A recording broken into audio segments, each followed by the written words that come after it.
Glycolysis pathway നമ്മുടെ ബോഡിയിൽ എങ്ങനെയാണ് നടക്കുന്നത് നമുക്ക് നോക്കാം. ആദ്യം തന്നെ ഗ്ലൂക്കോസ് ഹെക്സോകൈനേസിൻ്റെ പ്രസൻസിൽ ഗ്ലൂക്കോസ് 6 ഫോസ്ഫേറ്റ് ആയിട്ട് കൺവേർട്ട് ആവുന്നു.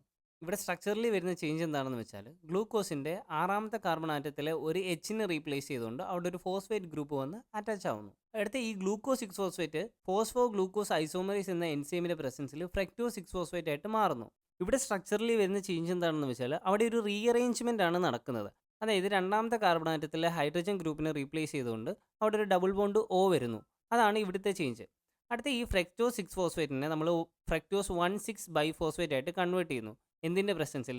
ഫോസ്ഫോ ഫ്രക്ടോ കൈനേസ് എന്ന് പറയുന്ന എൻസൈമിൻ്റെ പ്രസൻസിൽ ഫ്രക്ടോസ് 6 ഫോസ്ഫേറ്റിനെ ഫ്രക്ടോസ് 1,6 ബൈഫോസ്ഫേറ്റ് ആയിട്ട് കൺവേർട്ട് ചെയ്യുന്നു. ഇവിടെ വരുന്ന ചേഞ്ച് എന്താണെന്ന് വെച്ചാൽ ഒന്നാമത്തെ കാർബൺ ആറ്റത്തിലും അതുപോലെ തന്നെ ആറാമത്തെ കാർബൺ ആറ്റത്തിലും ഫോസ്ഫേറ്റ് ഗ്രൂപ്പ് ഉണ്ടായിരിക്കും.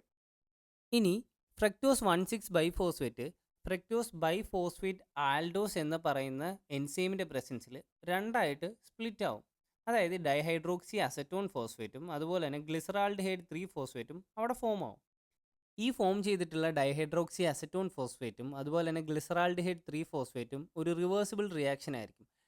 നമുക്കിപ്പോൾ ഫോം ചെയ്തിട്ടുള്ള glyceraldehyde 3 phosphate glyceraldehyde 3 phosphate dehydrogenase എന്ന് പറയുന്ന എൻസൈമിൻ്റെ പ്രസൻസിൽ അത് 1,3 ബൈഫോസ്ഫോ ഗ്ലിസറേറ്റ് എന്ന് പറയുന്ന ഒരു കോമ്പൗണ്ടായിട്ട് മാറും.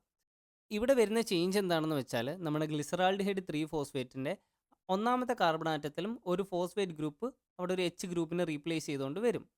അടുത്ത ഈ 1,3 ബൈഫോസ്ഫോ ഗ്ലിസറേറ്റ് ഫോസ്ഫോ ഗ്ലിസറേറ്റ് കൈനേസ് എന്ന് പറയുന്ന എൻസൈമിൻ്റെ പ്രസൻസിൽ അത് 3 ഫോസ്ഫോ ഗ്ലിസറേറ്റ് ആയിട്ട് മാറുന്നു. ഇനി ഈ 3 ഫോസ്ഫോ ഗ്ലിസറേറ്റ് മ്യൂട്ടേസ് എന്ന് പറയുന്ന എൻസൈമിൻ്റെ പ്രസൻസിൽ 2 ഫോസ്ഫോ ഗ്ലിസറേറ്റ് ആയിട്ട് മാറുന്നു.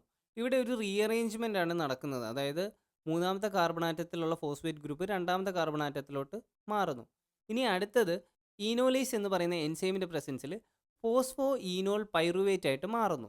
ഈ ഫോസ്ഫോ ഈനോൾ പൈറുവേറ്റ് കൈനേസിൻ്റെ പ്രസൻസിൽ പൈറുവേറ്റ് ആയിട്ട് മാറുന്നു.